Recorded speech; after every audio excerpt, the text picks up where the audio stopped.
Il est aussi bien advisor pour les Nations Unies, il est consultant en gestion de projet, en change management et sûrement beaucoup d'autres choses. Donc, je vous demande d'accueillir Ricardo Triana.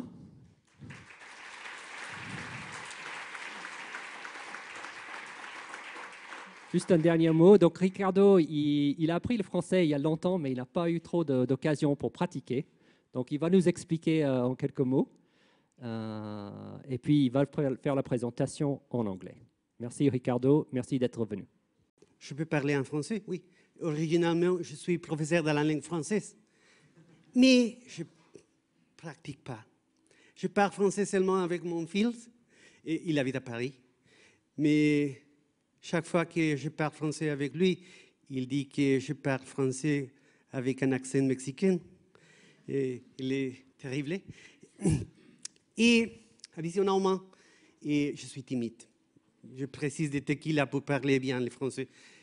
C'est très tôt. Et additionnellement, quand Dieu m'a fait, il m'a donné la chose d'être beau et magnifique au parler français. J'ai fait mon choix. Et alors, bienvenue à les meilleurs jours de votre vie. Parce qu'aujourd'hui sera une conversation sur les tendances globales de project management.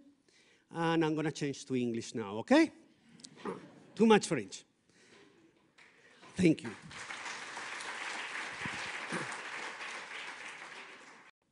I am Ricardo Triana, originally from Colombia. I am the ex-president du Conseil d'Administration de PMI Global. I am originally from Colombia. I am also a Mexican citizen. I work a lot. I travel a lot.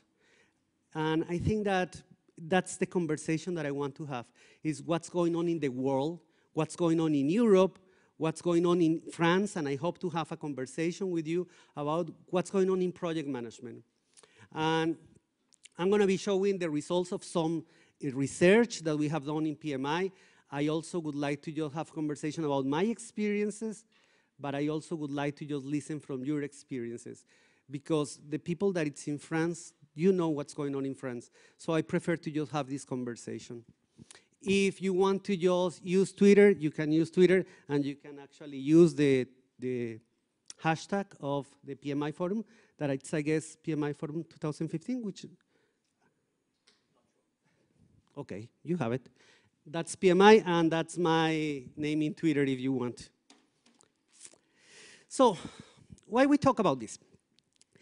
Because keep in mind something. Look at those three photos in there.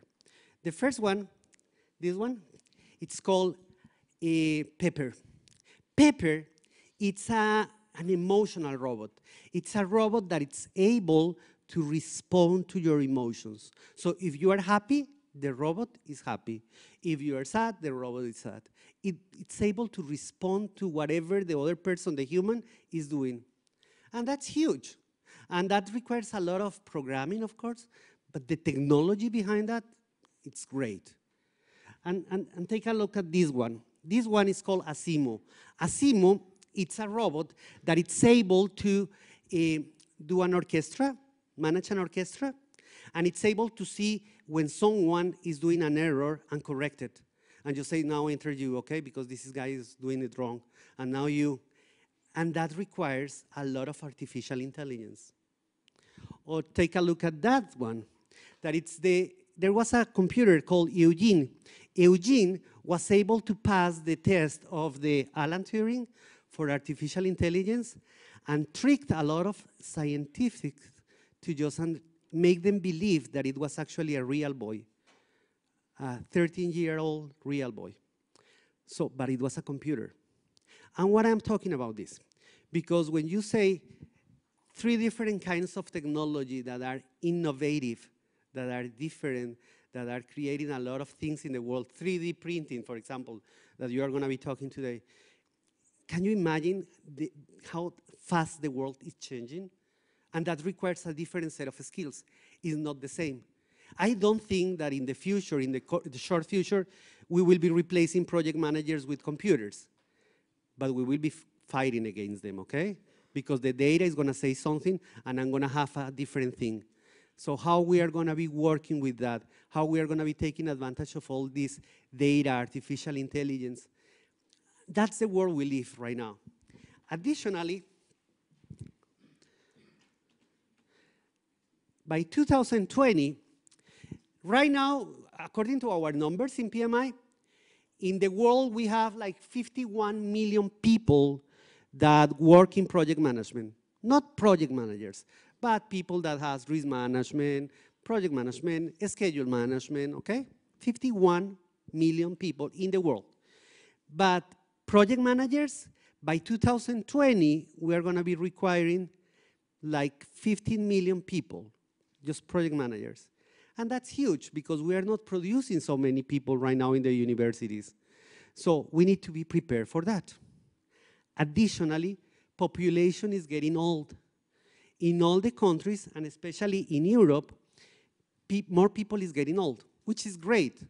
But the problem with getting old is that you want to retire and you want to go to Cuba to dance salsa and enjoy life.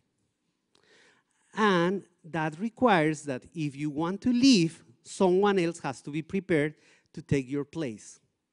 The problem is we don't have enough people with good skills and knowledge and business knowledge to take our place. So that's huge. We need to just not be prepared ourselves, but prepare the next generation. And let me get personal on this.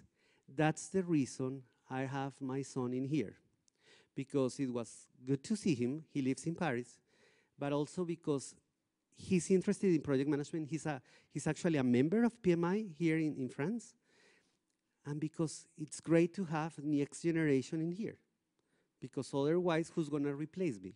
I want to go to Cuba to dance salsa, okay? Well, I don't dance salsa. Additionally, keep in mind these numbers.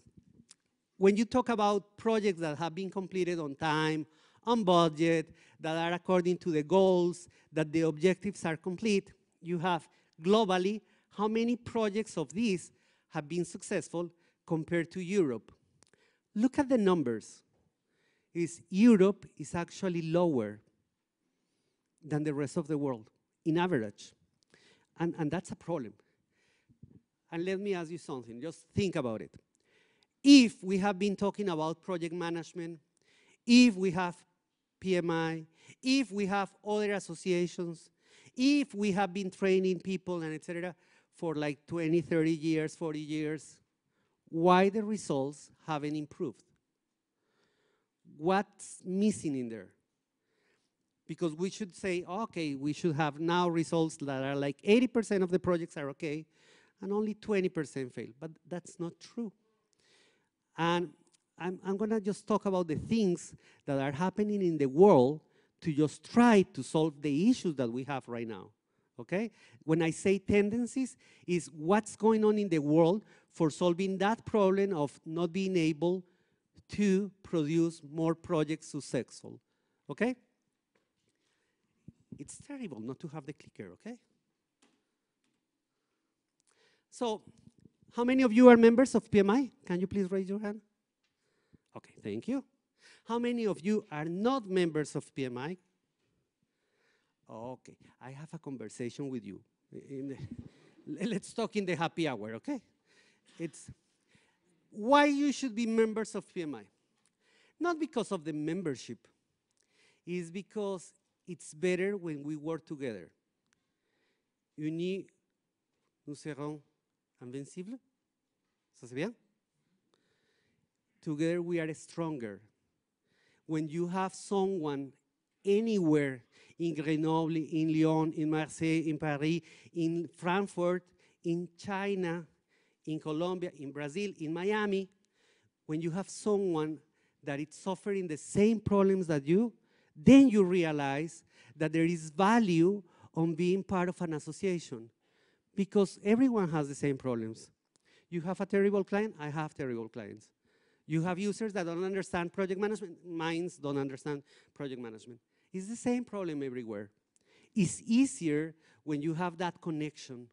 It's not only about the certification is not only about doing events like this, it's about everything. It's providing training, it's helping the organizations, it's helping universities, it's helping poor people to get projects done.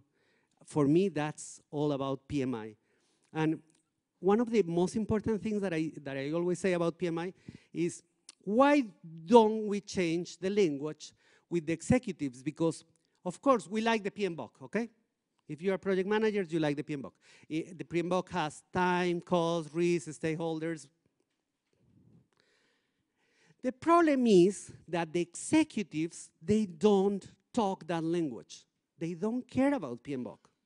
They care about selling 5% more, going to a different market, trying to produce results in a perfect time, spending less money, reducing operational costs. So we need to change our language. And when I say change your language, it's learning how to talk with the business. Because if you keep only on the side of scope, time, risk, etc., no one is going to believe that you are more than a technical person, you know? I have the problem. I have to just change my language with the executives. I need to talk about benefits. I need to talk about change management. I need to talk about agility and how you be agile in the organization. So my invitation today is to learn things that are different from the regular things. It's good to know about time, cost, risk, etc. It's also important to know about other skills, business skills, strategic skills, leadership skills. That thing that you have in there is called Pulse of the Profession. How many of you know what Pulse of the Profession is? Can you just raise your hand? Okay. So now everyone is going to know what Pulse of the Profession is, okay? And you have to tell other people. Pulse of the Profession is a research. Every year, PMI does this research study that it's called Pulse of the Profession, because let's suppose you have to do a presentation in your company and you say, I need to show how many projects are failing in the world, or what are the major reasons for a project to be successful. So where do you look for that information? And my response right now is go to there. Go to Pulse of the Profession, because we have that information. Every year we do a study with companies around the world to understand what's going on in the world with project management, with projects, with portfolios, why the projects are failing, why the projects are being successful. And we produce that in a research that it's Pulse of the Profession. And then it's every year we have that data. Additionally, every year we found that, for example, the companies are focused on Agile. So we have a specialized report on Agile, or in PMOs, or in complexity. So let me just show you some of the reports that we have produced during the last years. So in there, you have reports for PMOs, for talent management, for communications. This year, actually like 2 or 3 weeks ago, we launched one in knowledge transfer. So my recommendation is, if you want to change your language, if you want to communicate better with your business, go there, look at that information. It's simple, only 6 pages maximum, and you will have a lot of information. And that's huge, because you will have more tools to make yourself understand with the business. It's right now in English. We are trying to just see if we can translate it, but you can translate it here locally in the chapter if you need it. The thing is, use it, because with that you can change the language. And let me just say something in here important. With all the research, we know that one of the major things for making projects successful is maturity. Maturity in the organization is huge, it's really important. We work with maturity, we try to improve the maturity of the organization, but maturity requires people that understand maturity too, that are trained, that are specialized. And it requires also an organization that has the processes for working with that. So it's not only about talking about project management, it's ensuring that everything, process, tools, people, is aligned with the right maturity. 71% of the CEOs, they say that human resources, human capital is huge, that they need to invest, and etc. In reality, the amount of people that they invest in human resources is like this. It's really important, but the investment, putting training, ensuring career plans, development plans is minimum. And that creates the effect that if you look at this graphic, okay, you have in the left side, it says that 8% of the organizations are really good. 8% of the organizations is what we call high performance. High performance means most of the time their projects are perfect, okay? They put money, they get money. Good? 8%. And then you have 22% on the other side that are low performers. Low performers means you put money, you lose money. A lot of money, okay? Most of the time you are losing money. 8% and 22%, okay? And then you have 70% that are mediocres, okay? Sometimes they have results, sometimes they don't have results. And keep in mind those numbers. It's huge. 8% is something like only these guys in here, they spend money and they gain money. 8%, except you, all these guys, okay? Wow, that's huge. 22% means that almost all this part of the room is losing money like crazy. And if you put that in the world, it's huge. Because we are saying a lot of companies are spending money, are just wasting money. We need to just change the trend. How we are working on this?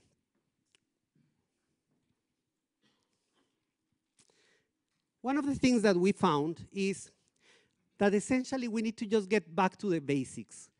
Very simple things. For example, have sponsorships that are engaged, okay? Second, align the projects to the strategy, have a methodology, have talent management, really basic stuff. But there are like some trends that we found really interesting. And those four, this year, seem to be very interesting. First is knowledge transfer. And I was talking about knowledge transfer because when I say that the young generation is coming, it's not only a matter of just trying to go to Facebook and Twitter and Instagram and etc. That's easy. It's just how to prepare new people to understand also business strategy and etc. How many of you have 20 years? 21? You don't. 22? Okay. See? You are old, okay? Just like me. We have a problem. And let me tell you why this is a problem. We want to just follow the process and etc. You tell one of these guys, go to Africa, live there for a month, and I'm going to give you $100. And he's going to go there. He's going to get a job. He's going to get money, okay? And you don't imagine that. They are risky. They leave the university and they want to become managers right away. They understand the things quite differently. When we had a problem before, I needed to read the book, ask for my colleague, call someone, and etc. Now, they just go to Google. Someone has already solved that issue. It's a different world. They understand it. They understand it way better. So knowledge transfer is not only about publishing knowledge and having training online and etc. That's boring. It's about how to engage people to just say, you have to know almost everything that we know in this organization to just ensure that you continue with the projects, that you produce results. That's knowledge transfer. The second one is risk management. And risk management is about ensuring that you have risk management, but at every level, not only in the project management level, also in the portfolio level. Are you managing the risks of your portfolio? Do you know how to balance when you don't have resources? Now that we are in a crisis, because lately everyone is in a crisis, now that we don't have money, that the dollar is just going up to the sky, how do we make it? How do we manage balancing the resources? Which projects are we going to be selecting? This one or this one? Because we only have 100 euros. So that's risk management. It's not only about risking the projects, it's also risking your portfolio, risking your programs, how to manage risk in the organization. And then organization agility. And agility is not doing things faster, is ensuring that you are flexible, that you understand how to make things happen with difficult conditions. So being agile is great. We don't fight against agile. We need agile. Every time that I was in Barcelona last year in December in a presentation, and I was there and I was saying, good morning, my name is Ricardo Triana, I represent PMI, or as you call it, the devil. Why? Because they think that project management is completely different from agile. And it's not true. We need agile to make bigger and better and more complex projects. We work together. The problem is that sometimes people think that using project management or PMI or whatever is doing a bureaucratic process.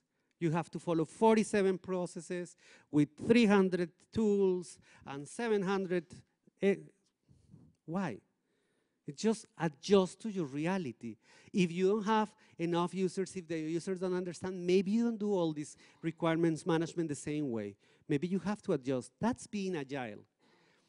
But being agile means that you need to change the organization, because the organization also needs being agile.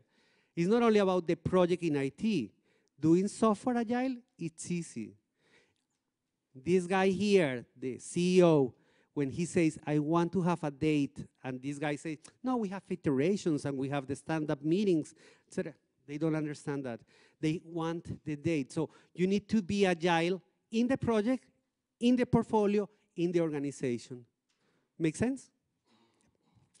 And finally, benefits realization is one of the major problems. I work with a lot of companies in Latin America and Europe and in North America.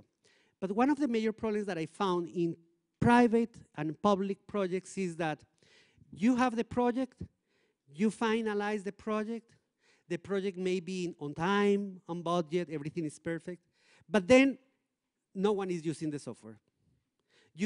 I had this project in Guatemala. Guatemala was, they built a museum, the project was perfect, was on time, on budget. The goals were there, the museum was built. Like a year later, the museum was empty. There was no security. There was not a piece of the museum. No one has just shown anything in the museum. Why? Because there is no benefits realization. Why are we doing this? It's to what? To increase the culture of the community? Is to just build a museum? So benefits is important because you need to just say, what's going to happen next? When are we going to measure if we actually, because we made the project to sell 5% more. Are we selling 5% more or not? When are we going to measure that? Because that's a real value. Otherwise, you just did something, you spend money on time, on budget, and with the objectives. But what was the result? Did we create a difference? Did we actually improve the community or not? So 4 topics: knowledge transfer, risk management, organizational agility, and benefits realization. I am going to stop here because I would like to hear your opinion about what's going on. Have you seen this in France related to these 4 topics, okay? So let's start with knowledge transfer. I want to have someone that can speak in English or French, Catalan, Spanish, Portuguese, shoot it, okay? That says, what's going on in knowledge transfer in your company? So has any one of you want to share your experience? I just wanted to share something. I'm a contractor in a company, in a bank. And what I've noticed is that many consulting companies are working together, but sometimes the knowledge transfer is not good enough between the different teams belonging to different contractors. So this is my experience sharing. I'm disappointing about that.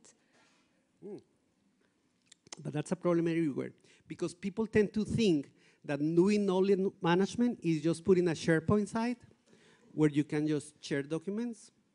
Perfect, the knowledge is there. I mean, Google, okay? Everything is in there in Google. But just try to navigate, try to just do something, okay? Try to find something. You have to be smart in your knowledge transfer strategy to understand how you are gonna be putting the knowledge, how people is gonna be looking for the knowledge, how they are gonna be using and reusing the knowledge. For example, the lessons learned. A lot of people does lessons learned. They just produce a document at the end of the project, it's documented, the methodology says that we need to have the lessons learned, is there. And that's it. No one used the project, no one used that lesson, okay? So that's knowledge transfer. Good? Second point, risk management. So, who wants to share about risk management in France, in your companies, or in any company? Wow. Oh, vous êtes très timide. Hein?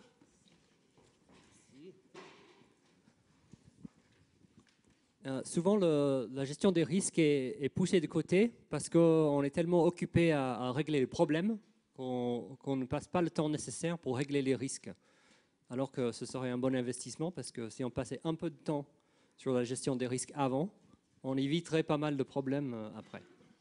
And usually we say it's better to just fix the urgent and not the important. I was just teaching risk management last week in Brazil. And I was talking about risk management, and I say one of the major problems is that, keep in mind this, I'm going to try to say it no, I'm not going to say it in French. You're going to translate it, okay? When the reality comes through the door, the plan jumps out of the window, okay? Let me put it in French because I want you to know that. Donc, lorsque la réalité arrive avec sa méchante figure, on va dire, le plan passe par la fenêtre parce que n'est plus applicable. Oui. So, you have to be prepared for that. And I say, you have to be prepared not only for the perfect plan, but for the things are going to be wrong. And that's risk management. And most of the organizations, they think, no, once you have the plan, once you have all the portfolio, perfect, nice, and etc., everything is going to be working fine. And that's not true. We try to hide the reality. I was just talking with these guys and I say, I have the conversations on risk management with the CEO, even if it's difficult, even if he wants to fire me, it's better to say, we need to be prepared for a problem, okay? Because otherwise, we are going to say lies, okay? I tell you a lie, tomorrow we are going to be fighting against each other, okay? And that's it. So risk management is to be prepared, and be prepared in all organizations, and forget that culture of doing the things right now. How do you say firefighter? Okay? Yeah, okay. That word I didn't know, okay? I need tequila for that one. Yes, please. Yes, on risk management, there is another point I think is that behind risk management, especially on big value contracts, there are risk provisions. And there is a constant fight between project managers and the executives because the executives only think about having a figure that they can present, so they prefer that you don't make any provision, so the risk doesn't exist. And I was also mentioning about this in Buenos Aires last week.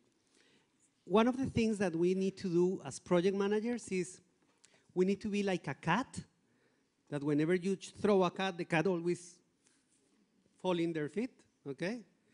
Is no matter what kind of project do you have, you need to make it happen, okay? Even if it's worse. And it's not only about, the problem is when we only manage one variable. When we say we have only 1 million euros, I need to happen this project with 1 million euros. Yes, but you have also scope, time, risk, resources, okay? So maybe you can do in that time or in that money with less resource, with more specialized resource, doing outsourcing, or maybe you do less quality tests, okay?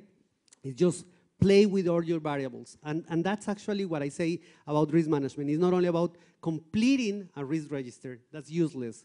It's more about thinking what are the things that I need to play with to make something happen. Organization agility, thank you. organizational agility. So what's going on with Agile?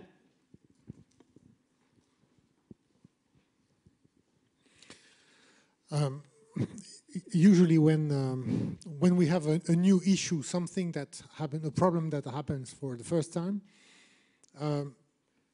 most of organizations think, okay, we don't have a process for that. This is why we had an issue.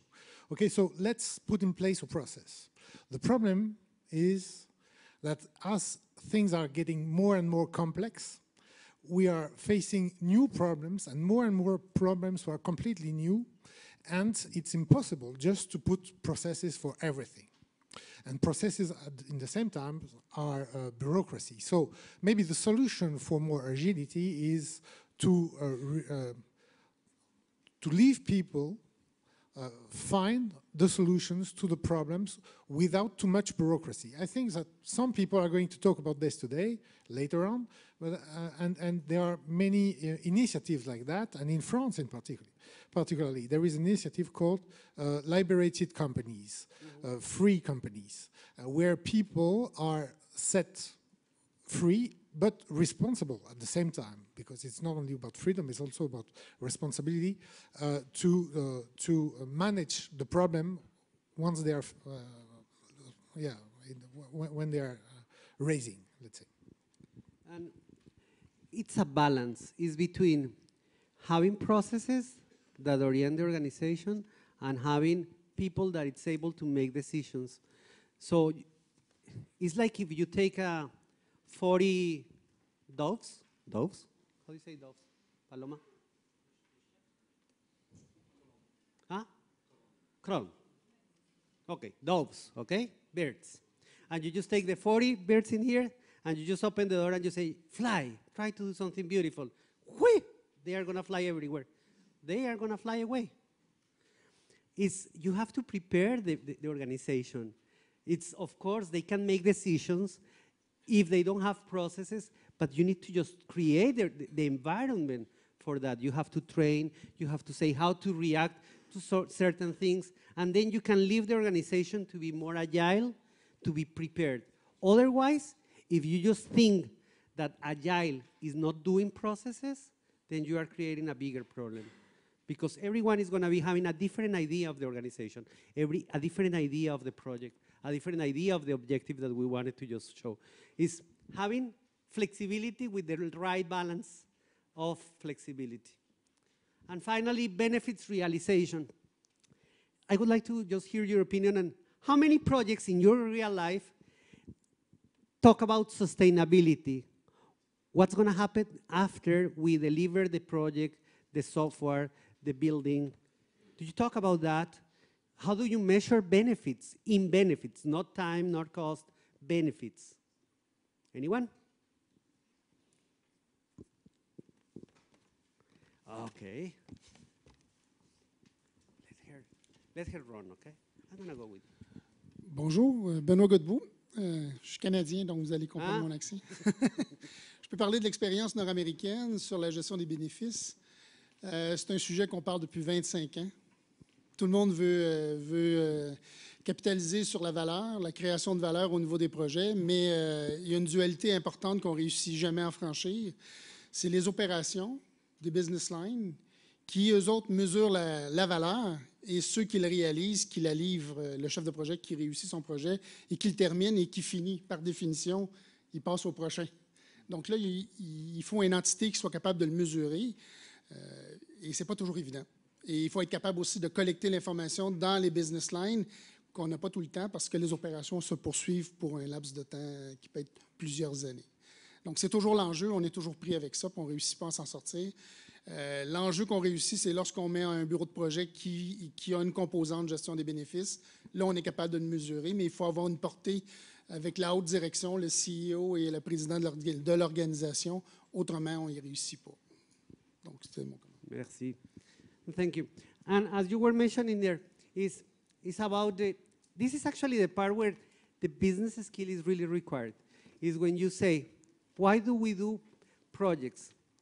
Because at the end of the day, you have the strategy in here, and the strategy means that you need to do two things. Run the business, maintain the business, or change the business. I was using this example with a bank, and I was asking them, do you really think you are the only bank in the world that has credit card? Right, of course. You are the only bank that has a product that it's focused on small companies. You are not. You are not the only one that produces Coke, okay? There is also Pepsi. There is not the only one that produces cars. It's Ford, Renault, Volvo. The difference is how you produce that, how fast you make it, how cheaper you make it, what are the new products, okay? So you have two pieces in your organization. One is run the business, maintain the operation, sell the Renault that we already have, okay?